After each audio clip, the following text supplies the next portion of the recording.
Hello दोस्तों, हमारे channel में आपका फिर से स्वागत है।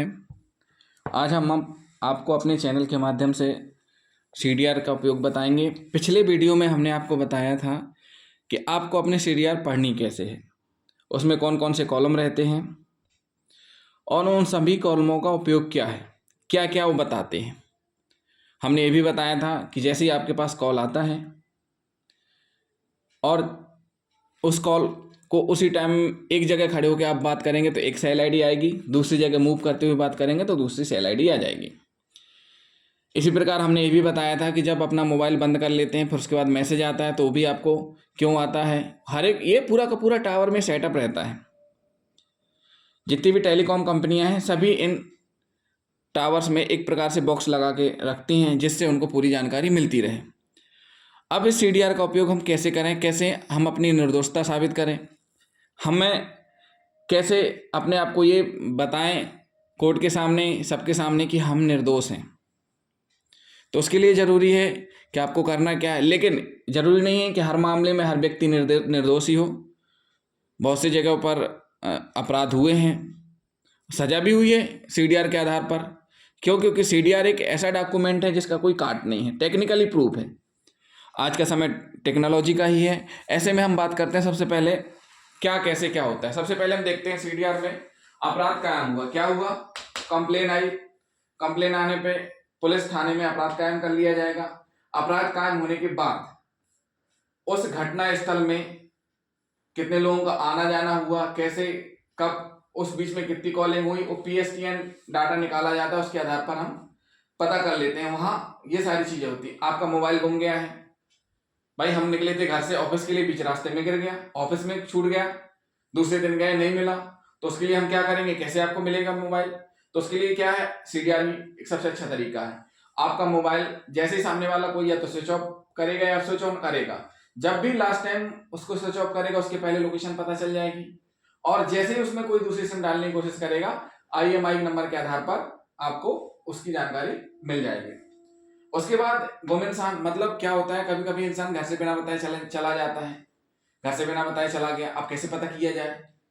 अब देखिए, इसका तो एक ही तरीका है, क्योंकि आज की डेट में इंसान मोबाइल का इतना आदी हो चुका है कि सब कुछ छोड़ सकता है लेकिन मोबाइल नहीं छोड़ सकता। तो गुम इंसान का पता भी लगाया जा सकता है। कभी कभी क्या रहता है, घर से अनजाने में लड़का लड़की भाग जाते हैं या चले जाते हैं, किसी का अपहरण हो जाता है, किसी किडनैपिंग हो जाती है।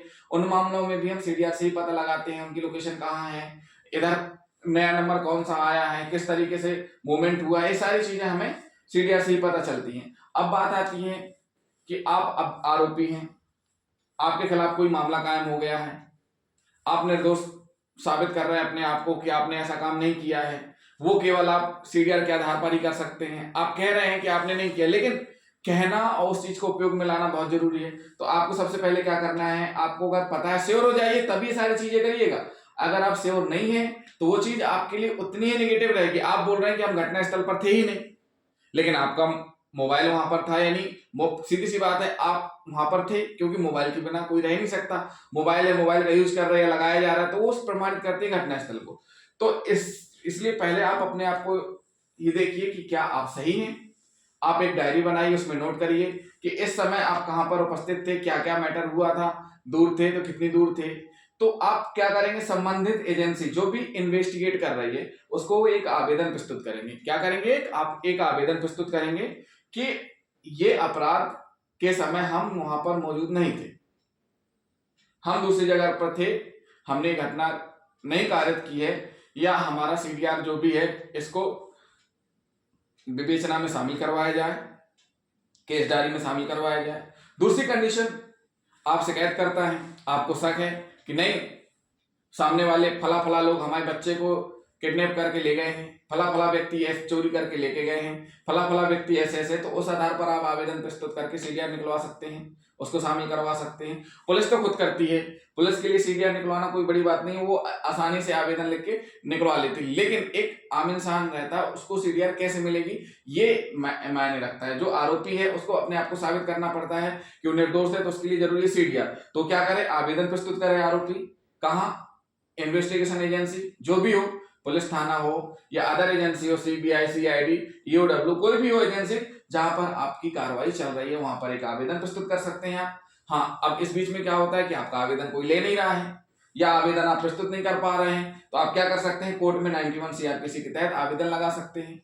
91 सीआरपीसी के तहत आप आवेदन लगाएंगे तो आवेदन में आप सारी चीजें डालिएगा कि आपको किस आधार पर क्यों चाहिए, क्योंकि जब तक आप कारण नहीं बताएंगे, जब तक कोर्ट आपको आदेश नहीं करेगा। कोर्ट बिल्कुल सही फैसला देते हैं, आप कोर्ट की शरण में जाएंगे, आपको जरूर वहां से 91 सीआरपीसी का आदेश हो जाएगा। मान लीजिए आपका वकील अच्छे से पक्ष नहीं रख पाता, किसी कारणवश आपकी एप्लीकेशन डिस्ट्रिक्ट कोर्ट में कैंसिल हो जाती है, तो आप हाईकोर्ट भी जा सकते हैं।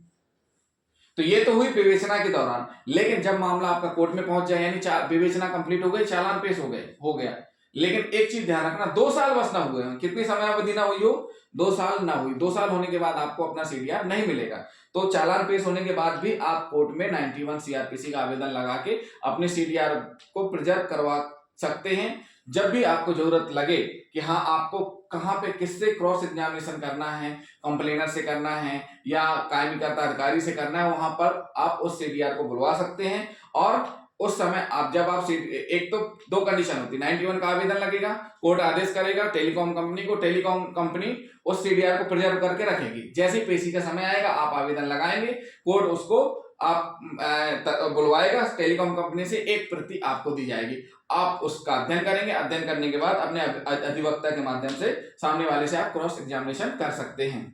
इस संबंध में Umesh Tiwari versus MP MCRC 54778 2022 का एक निर्णय हुआ है, इसको आप जरूर पढ़ें और समझें।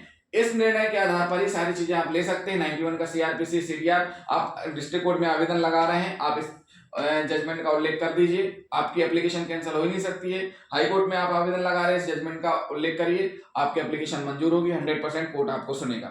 उसके बाद आपको किन मामलों में सीडीआर नहीं मिलेगी, आपको सीडीआर नहीं मिलेगी, कब नहीं मिलेगी, शक के आधार पर। आप बोले कि हमारी पत्नी का किसी और से चक्कर है या हमारे घर में कोई आता जाता है, किसी अनपढ़ कुछ भी, तो शक के आधार पर आपको सीडीआर प्रदान नहीं की जाएगी, ना ही शक के आधार पर सीडीआर प्रिजर्व की जाएगी।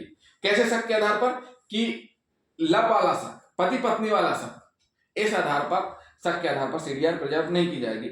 निजता का हनन माना गया है। कर्नाटक हाईकोर्ट ने कहा है कि पति पत्नी के बीच में विवाद होता है, पति आरोप लगाता है या पत्नी आरोप लगाती है और सीडीआर की मांग करती है, तो उसको निजता का हनन बोला गया, इस आधार पर नहीं माना जा सकता। बेंगलुरु हाईकोर्ट ने एम नाग प्रसन्ना में भी फैमिली कोर्ट के ऑर्डर को पलट दिया था, जिसमें फैमिली कोर्ट ने सीडीआर के लिए 3rd पर्सन के सीडीआर का ऑर्डर किया, लेकिन जैसे ही हाईकोर्ट गया, हाईकोर्ट पिटीशन लगाने के बाद हाईकोर्ट ने उसको निजता का हनन माना और उनकी पिटीशन कैंसिल कर दी। तो सीधी सी बात है, शक के आधार पर और निजता के हनन के मामलों में आपको सीडीआर नहीं मिलेगी, बाकी सारी चीजों में आपको सीडीआर मिलेगी। लेकिन एक चीज का आपको विशेष तौर पे ध्यान रखना है, क्या रखना है यह हम आपको बता रहे हैं। जब भी आप जिस मामले में आप अपनी सिम की सीडीआर लेना चाह रहे हैं तो स्पष्ट लिखें। क्या स्पष्ट लिखें, आपको लिखना है स्पष्ट इसमें कि आप पहले तो सबसे पहले मोबाइल नंबर लिखें, ठीक, मोबाइल नंबर के बाद सिम किस कंपनी की है, ये कोर्ट को बताना बहुत जरूरी है। कभी कभी क्या करते हैं,